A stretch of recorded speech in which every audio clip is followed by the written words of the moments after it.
Bonsoir à tous et Erev Tov. Nous approchons de Yud Dalet Beiyar qui est le Pessar Sheni. Ce vendredi, ça sera le Pessar Sheni. On va dire quelques halachot par rapport à Pessar Sheni et un petit peu l'Agma Omer. Tout d'abord, avant de parler de Pessar Sheni au niveau ilchatique, j'aimerais comprendre qu'est-ce qui s'est passé dans la Torah. Donc je prends Parashat Baalotecha et on voit dans Parashat Baalotecha Perek Tet, Pasuk Aleph. Là-bas déjà, jusqu'au Pasuk 6, donc les 5 premiers psukim, on parle de Pessah normal. D'accord? C'est un an après la sortie d'Égypte. Eh bien, les Béné Israël, ils sont arrivés. Akadosh Baruch Hu, il a dit, ça sera la première fois où vous allez offrir le Korban Pessah. En fait, c'est la deuxième fois, mais là, c'était en Égypte la première fois. La deuxième fois qu'ils sont maintenant, ils vont célébrer, on va dire, leur premier Pessah, en tant que peuple libre.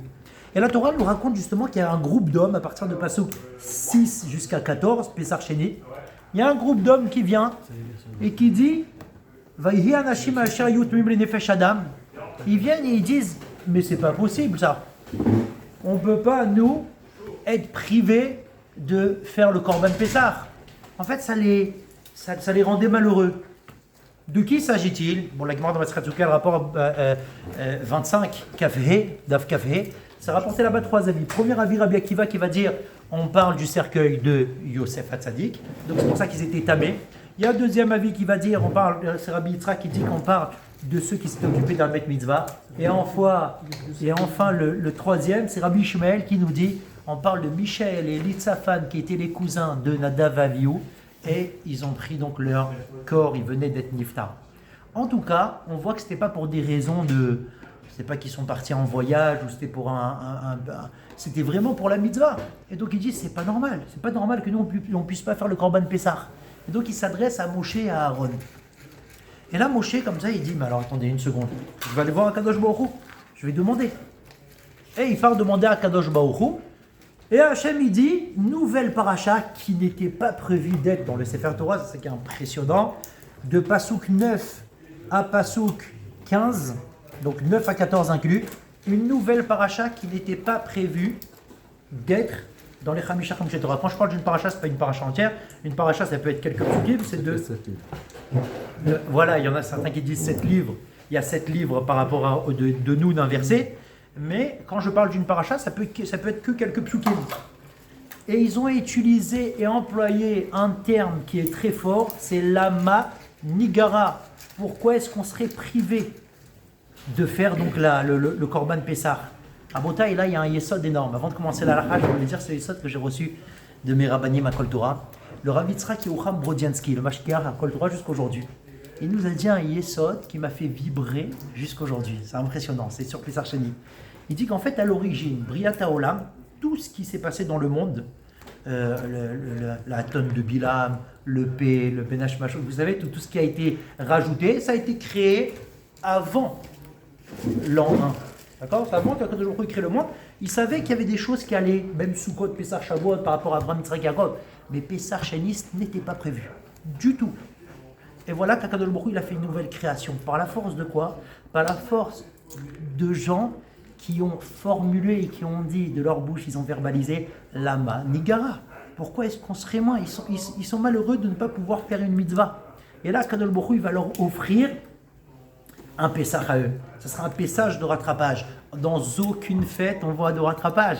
Il n'y a que ici où on voit un rattrapage. C'est quelqu'un qui dit je n'accepte pas ma situation actuelle de me tenir éloigné de toi.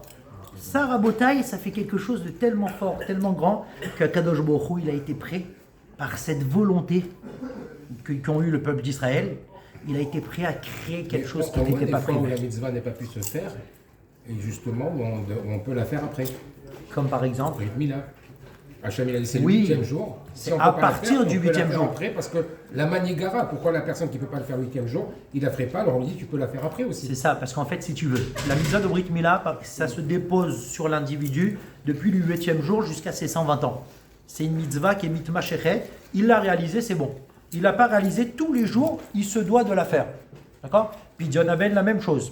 Ici, quand on parle du loulav, par exemple, à Sukkot, quelqu'un qui dit regardez, j'étais en voyage, j'ai pas pu faire. Tu peux pas dire on est une semaine après Sukkot, Al Netilat, Loulav, il fait. C'est pas possible ça.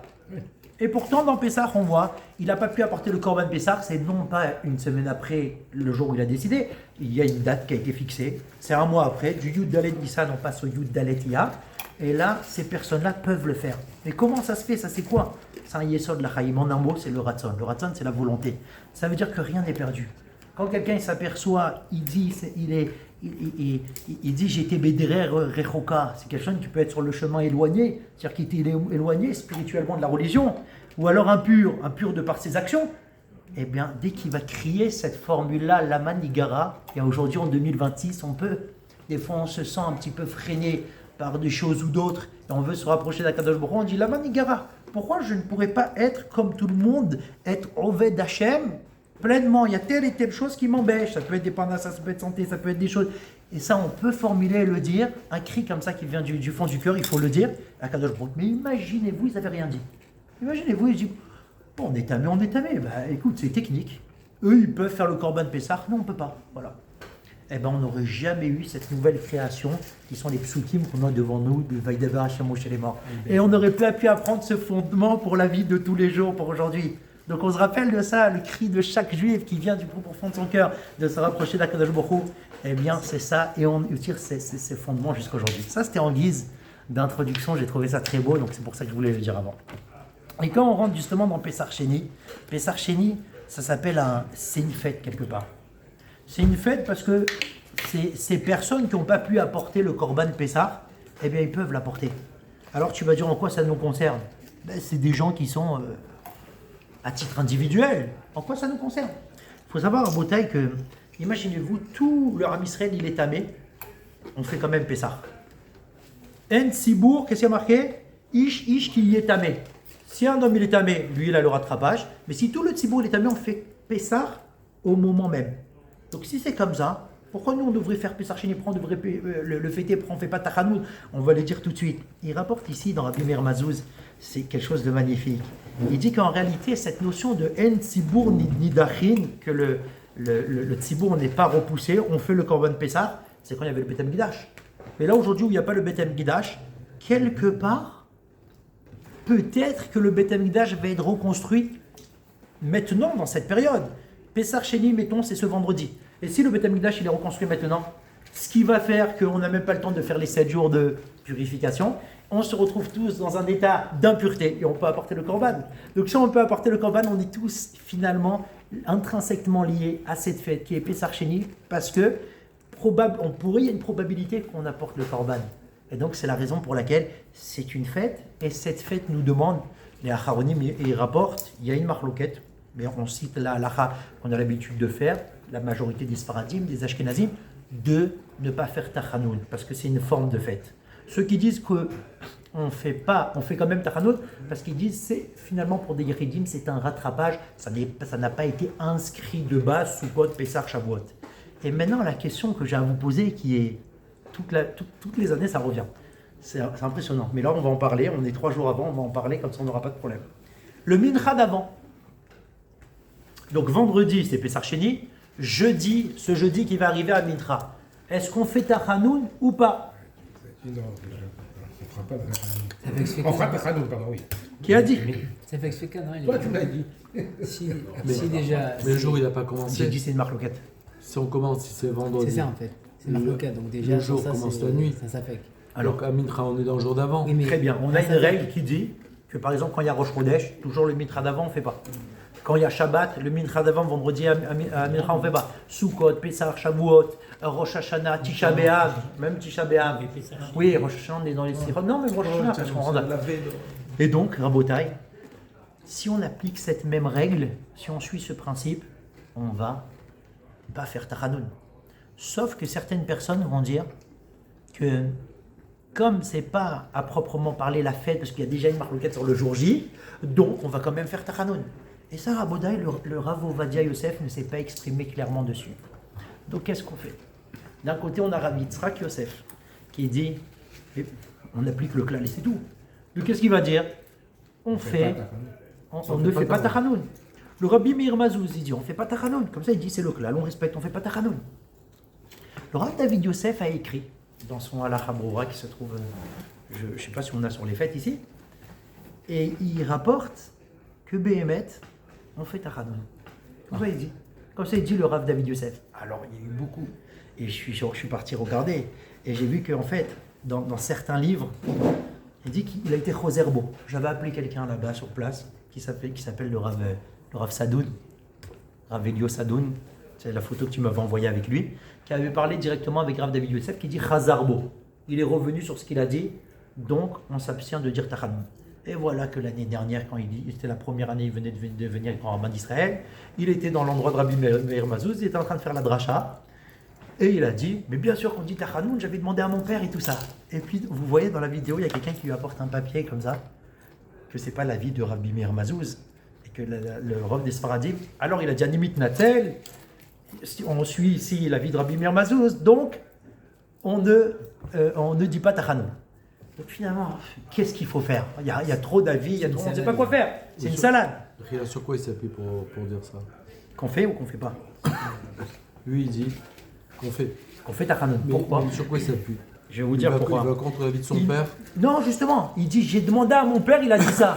Comment ça marche? Son père est revenu. Non, à l'époque. Oui, son père est revenu sur sa décision.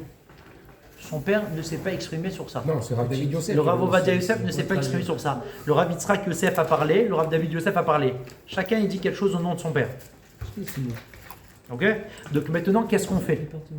Alors, d'après tout ce qu'on a vu et d'après le Rov des Sfaradim, et c'est ce qu'on avait parlé, que sur la montre aussi, ils ont suivi cet avis-là d'après le Rov des Sfaradim.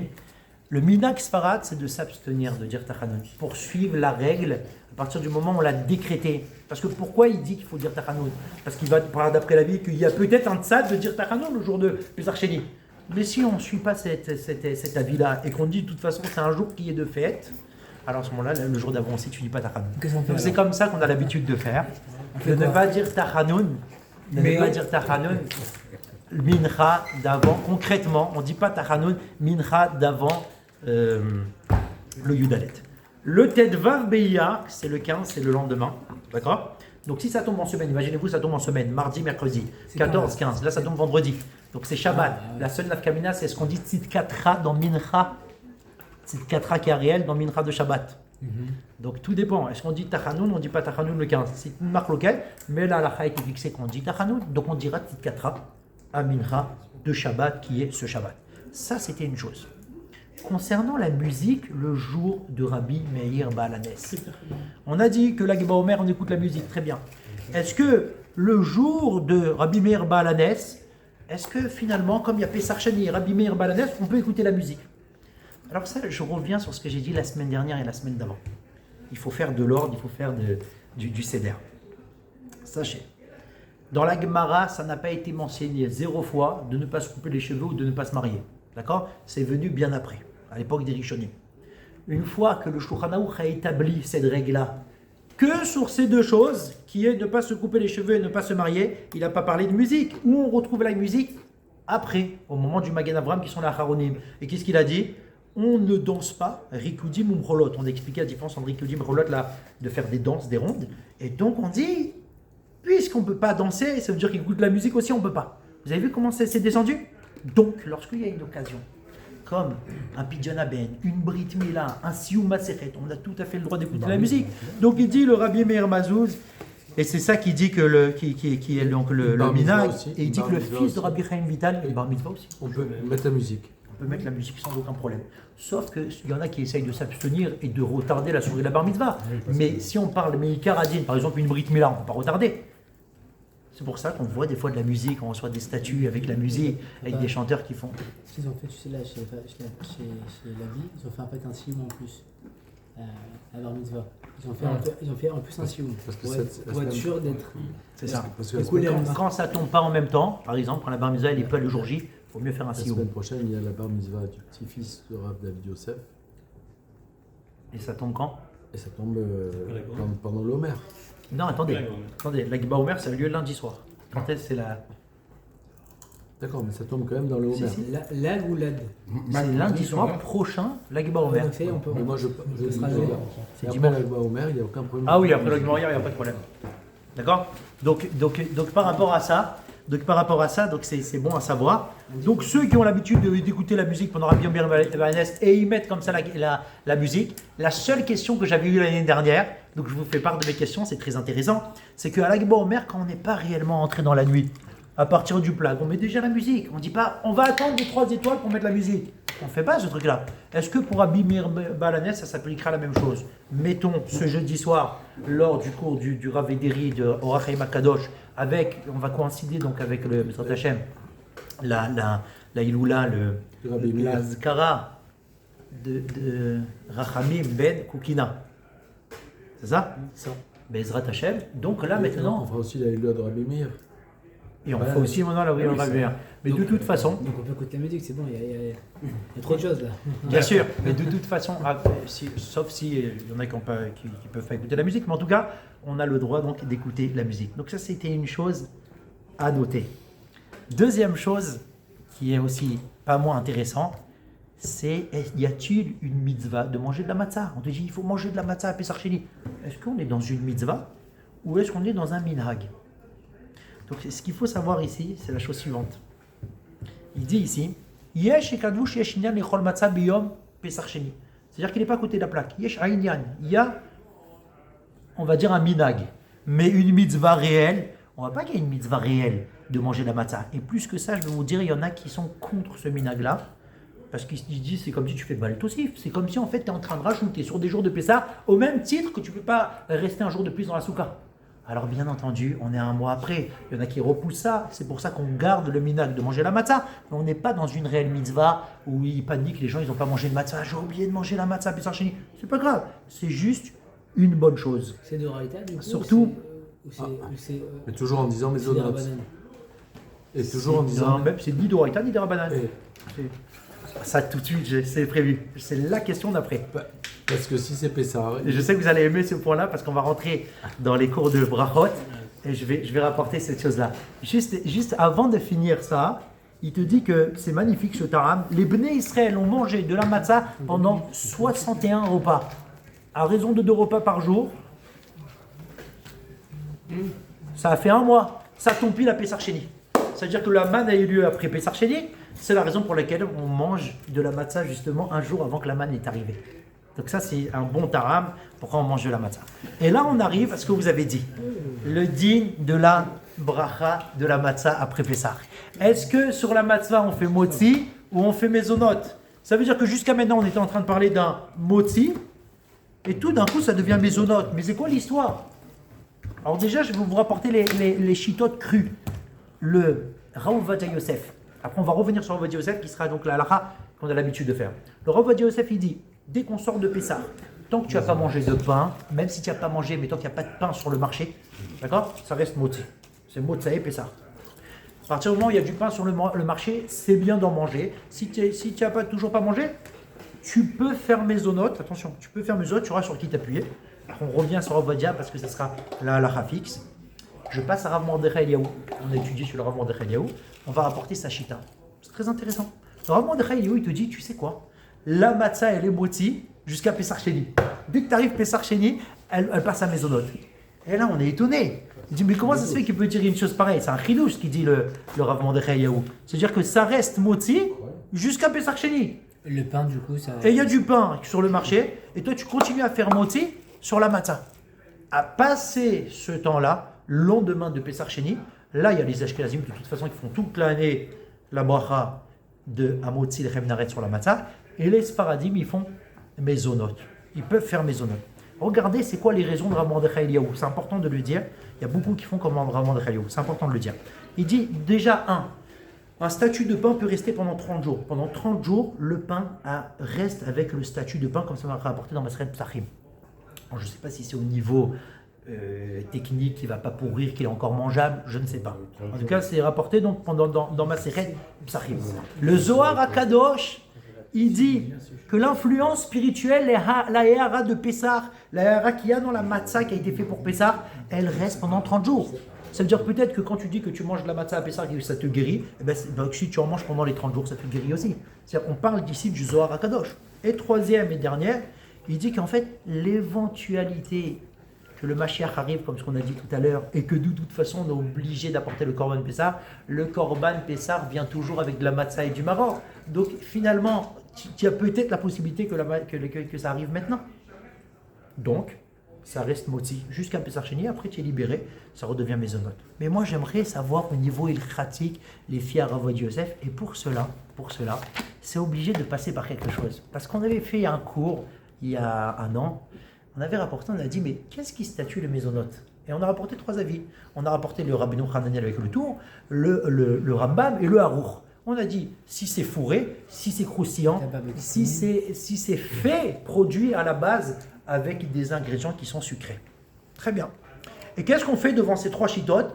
Le Shulchan Aruch dit on prend les 3. Dès qu'il y a un gâteau qui est soit croustillant, soit fourré, soit les ingrédients de base qui sont sucrés, fourré, croustillant, on fait de suite Mezonot, comme le millefeuille. C'est croustillant là. Alors là, le millefeuille, il réunit les 3. Non, c'est croustillant. Razak. Donc là, tu as touché. Très bien. Du coup, la matzah, c'est croustillant. Ici, la matzah, c'est croustillant. Mais comment on a pu faire moti pendant Pessah? Puisque Shulchan Aruch a statué comme les 3 chitotes. Donc, en l'occurrence, c'est la chita du Harour. Si on respecte la chita du Harour, on devrait faire Mezonot sur la matzah, même à Pessah. D'où ça sort cette histoire tout d'un coup qu'on fait un moti? Et pourquoi ça redevient après Mezonot? Ça, justement, je vais arriver. Mais je voulais passer par là. Sans S dans les 230 grammes. Sans Z dans les 216 grammes. 216. Oui, mais il y a des chitotes, c'est vrai, il y a des chitotes. Tout dépend des chitotes. Et donc, c'est quoi la réponse? Et là, Rabotai, j'ai vu un shoot Bet David. Le shoot Bet David dit la chose suivante. Déjà, de 1, quand vous faites des gâteaux, tu les emmènes à ce que ça soit croustillant. C'est-à-dire que souvent, des crackers, s'ils sont rentrés dans le four, ils sont sortis, ils sont rentrés dans le four. Ou alors, tu les laisses très longtemps dans le four. Moi, j'ai observé ma femme, quand elle fait ce qui s'appelle les croquets comme ça, marocains. Qu'est-ce qu'elle fait? Il y a une pâte, elle sort là-bas, elle coupe, elle les met couchées comme ça, elle les rentre à nouveau dans le four et ça devient croustillant. Ça veut dire qu'on appelle, comment on l'appelle? Je sais pas, c'est un mot comme ça. C'est un doigt, non? Les croquants. C'est pas des doigts? Non, c'est très spécial, c'est très bon. J'amènerai ici dans ta chaîne. En tout cas, qu'est-ce qui se passe? On a faim là. Tu cherches le croustillant qu'il y a dans le gâteau et tu appelles à ce que ça soit croustillant. Mais la matzah, c'est croustillant naturel, j'explique. La matzah, elle est faite tellement fine, parce qu'on ne peut pas aller 18 minutes, etc. Tu la rentres dans le four, tu la ressors, elle est croustillante. Il n'y a pas une autre, c'est technique, quoi. Donc il te dit finalement, comme elle n'a pas une autre possibilité, donc c'est normal que tu aies kové à Seouda dessus, que ça devient un moti pour Pessah. Et attention à ce que je veux dire. Aujourd'hui, il y a des matzot qui ne sont pas croustillantes. Razak, il va parler de ça. Il y a des matzot qui sont... Les matzot sont croustillantes, mais non, c'est comme des... à l'époque. Oui, comme des... Elles sont un petit peu plus, exactement. Des lafas. Alors il dit... Alors il dit comme ça, il dit... Et aussi que le yesod de Pataba Bikisanim, tout le fondement de Pataba Bikisanim, c'est quoi? C'est lorsque quelqu'un il va fixer son repas dessus. Mais quand est-ce que tu fixes ton repas dessus? Jamais quelqu'un il va dire moi je prends des crackers et je prends un repas et je vais manger mes salades avec le cracker. C'est plus en mode apéro. C'est pas en mode repas, mais c'est en mode apéro. Tandis que la matzah, elle est faite pour un repas. Jamais quelqu'un va dire, tu sais quoi, attends, tu me prends des crackers, des nishnushim, des petits crackers, 2 secondes, ne bouge pas. Je vais prendre une matzah, je vais la craquer en plusieurs morceaux, je vais te faire une assiette de matzah comme ça, en mode cracker, si tu vas te faire. Jamais. Ça n'existe pas, ça, il va l'envoyer balader. Et comment ça se fait qu'elle change? Donc finalement, son statut alors? Justement, non. D'abord, je suis en train d'expliquer pourquoi à Pessah, c'est à moti. Après, on revient, comment on redescend à Mezonot. D'après ce shoot Bet David Rabotai, que ça soit à Pessah, que ce soit en dehors de Pessah, ça reste à moti toute l'année. Parce que justement, encore une fois, c'est croustillant naturel. C'est pas que j'ai cherché à ce que ça devienne croustillant. D'accord? Et tu peux pas commencer à me dire pour Chalot Metukot. Bon, ça, je veux pas rentrer dans les... Ça, on en reparlera une autre fois. En tout cas, il veut dire ici que ça serait à moti toute l'année. Vient le Chida, il te dit non, pas du tout. À Pessah, on n'a pas d'autre pain. Et comme on n'a pas d'autre pain, c'est notre seul pain. Je peux comprendre pourquoi on fait à moti Mezonot. Mais après Pessah, ça devrait devenir Mezonot. Et il te dit que le minag, c'est de faire comme ça. Sauf que le même Chida, il termine en disant que la bonne Ashkafa, vous allez voir ce qu'il va dire, on va dire, la bonne Ashkafa serait de suivre le Rav d'Ivré Bet David. Aïré Shamaïm ne prend que pendant un repas. Comme ça, il n'a pas de problème. Donc finalement, dans ce Chida, il y a plusieurs manières d'expliquer. Qu'est-ce qu'il dit Rav Ovadia Yosef? Je veux savoir ce qu'il dit Rav Ovadia Yosef. Rav Ovadia Yosef, il dit, tu sais quoi, il y a un minag, je ne veux pas me mêler. Celui qui fait Mezonot, il a sur qui s'appuyer. Mais Un Iri Shamaim, c'est impressionnant. Va'chasidim va'achema se noagim, charidim lidvar Hashem, noagim ont l'habitude soit de le prendre pendant un repas, soit de prendre ce que vous avez dit, Kviyut Seuda 216 grammes. Maintenant, on va manger 216 grammes de matzah. C'est énorme, c'est pas comme le pain à bouteille. 216 grammes, chaque matzah a raison de 80. C'est 2 ou 3 matzot. C'est énorme. C'est 2 matzot et demi à peu près de C'est énorme. yad. C'est énorme. Quand pour le C'est-à-dire- CDR, c'est l'obligation, mais pas pour... Ça veut dire, pour pouvoir faire moti dessus, tu vas devoir faire 216 grammes. Ou tu le manges pendant un repas. Mais tu t'entêtes, tu dis, moi je veux quand même faire mes zonotes. Sroutra. C'est un minag. Il dit, je ne veux pas aller contre le minag. Ça veut dire que celui qui est mécal, il fait mes zonotes, il a sur qui s'appuyer. Il y a le chida qui a dit que c'était le minag. Mais les khatrila, pour sortir de toute marloquette, il faut sortir de toute marloquette. Et il te dit, le Taram prend Fumizon, Rav Gidon Ben Moshe, il a demandé à Rav Yosef, il lui a dit, c'est le minag. Mais quelqu'un qui va plus en profondeur, il comprend que sur la matzah, vaut mieux faire la bracha de Hamoti, comme ce que lui-même, le Chida, il a dit à la fin. On fait Et ça. il a raison. Même à ça. Pessah. Non, mais il dit toute l'année. ça, je peux le dire. Toute l'année. Toute l'année. En fait, elle a été faite Ah, par rapport au- ça veut dire qu'on peut faire maisonnote. Le Rav Yosef, il dit le minag qui a été dit, ils ont sur qui s'appuyer. Il dit les mots yesh taem almash ismochu. C'est-à-dire, je ne veux pas aller à l'encontre de celui qui fait maisonnote. Mais quelqu'un qui craint le ciel, vaut mieux qu'il apprenne soit pendant un repas, soit qu'il fixe sa séouda dessus en prenant 216 grammes. Même Rav Montrello, il dit pour le reste de l'année, après Pessar Sheni. Oui, je l'ai dit tout à l'heure. Mais tout le monde est d'accord, on va dire, sur ce Inyan. Donc ça veut dire que nous, là, à Pessah Sheni, on devra faire moitié dessus. Alors encore une fois, c'est-à-dire que d'après ce minag, si on suit l'avis de ce minag-là, on pourrait faire maisonnote sans aucun problème. Et surtout si on le prend en tant qu'apéritif. Est-ce que tu vas le prendre en tant que repas ou en tant qu'apéritif? C'est ça la question. C'est Est-ce quand que tu vas le cette prendre comme des crackers? C'est quand cette année-là? C'est vendredi soir? Vendredi. Donc en fait, c'est-à-dire que. Non, jeudi soir. c'est jeudi soir. Jeudi soir. D'accord? Donc ça, donc les khatrila, donc c'est bien de faire comme ça par rapport donc à la bracha de la matzah. J'ai cité le Rav Ovadia Yosef. CDR, c'est de faire aussi, carrément. Voilà, je dis, c'est vrai, c'est mieux de faire moti, ça c'est... En permanence. En permanence, c'est non, parce qu'il y a aussi une marloquette. Non, attention, Jackie l'a bien dit. Il a dit, donc finalement, est-ce que vaut mieux faire moti? Non, j'ai pas dit ça. Parce qu'il y a aussi une marloquette, peut-être c'est pas moti. Ouais. Donc c'est soit tu la prends pendant un repas, soit tu prends 216 grammes de cette matzah. Si tu veux faire le Mais lechatrila, 116 grammes, si tu dis oh, je suis le minag et je le prends en tant qu'apéro, quelqu'un il dit voilà, moi la matzah, je vais pas manger maintenant un 3 quarts de matzah. Je vais prendre juste un petit peu. Il peut s'appuyer sur le minag. Je veux pas ici être une marmire ou quoi que ce soit. Le Rav Yosef il dit celui qui veut s'appuyer sur le minag a sur quoi s'appuyer. Pas de problème. Donc ça veut dire Il faut que srifra maisonnote. donc c'est-à-dire que si on veut fixer notre repas de jeudi soir, il suffira qu'on prenne kazaït Il dit Pessar Sheni, avec Non. dans un repas. Fixer son repas sur un pataba bekisnin, les gens pensent que dès que je dis je fixe mon repas sur ça, je peux prendre un cracker, je fais des tiatsanim mais moti. C'est faux. C'est faux. Ce que ça veut dire fixer son repas sur un pataba bekisanim, ça veut dire que je prends 216 grammes. Exact. C'est ça fixer son repas. Par contre, C'est très important chacun la de prendre fixer. pendant un repas. Parce que Moti. les gens ils disent que fixer un repas, même pour la Séouda, chichit, j'ai fixé mon repas, ils n'ont pas pris la quantité. Ils disent je fais quand même un outil, c'est faux. Sinon, Ah, de ne pas prendre la quantité de pain. Oui. Ouais, ça c'est problématique. Mais attends, Parce qu'il y a un problème de Netiatsadei, mais un problème aussi de Et voilà. Birkat. Voilà. attends. Donc ça veut dire que. Mais si, mais jeudi si tu soir, cumules le pain avec les aliments qu'il a mangés auparavant pour faire Birkat ça. Amazon. Alors, justement, attention. Quand j'ai dit que je cumule, c'est le pain qui vient avec quelque chose. Oui. Quand je prends une pizza, elle est cuite avec l'aliment. Quand je prends un fourré, il est cuit avec l'aliment qui est dedans. Mais là, tu rajoutes quelque chose sur le pain. Ah, mais comme le sandwich que tu avais fait toi, Il y a une là, marloquette là, dessus. là, c'est le sandwich qui est plein de beaucoup de choses. Mais il n'est pas cuit comme ça. C'est vrai qu'il y en a qui prennent en considération aussi ce qu'il y a à l'intérieur. Mais de toute façon, un kazaït, c'est facile avec du pain. Parce, que, ouais. parce que ça, j'en parlerai une autre fois, Nefar ou Mishkal, Et qui prennent aussi des boissons même. qui veulent associer les boissons. Du vin ou quelque chose comme ça. Pour remplir. Mais on ne peut pas associer donc une boisson à un aliment. Parce que pour 200 pouvoir... grammes de vin, 16 grammes de crackers. T'imagines C'est parler pour parler. C'est des... Voilà, donc je termine avec...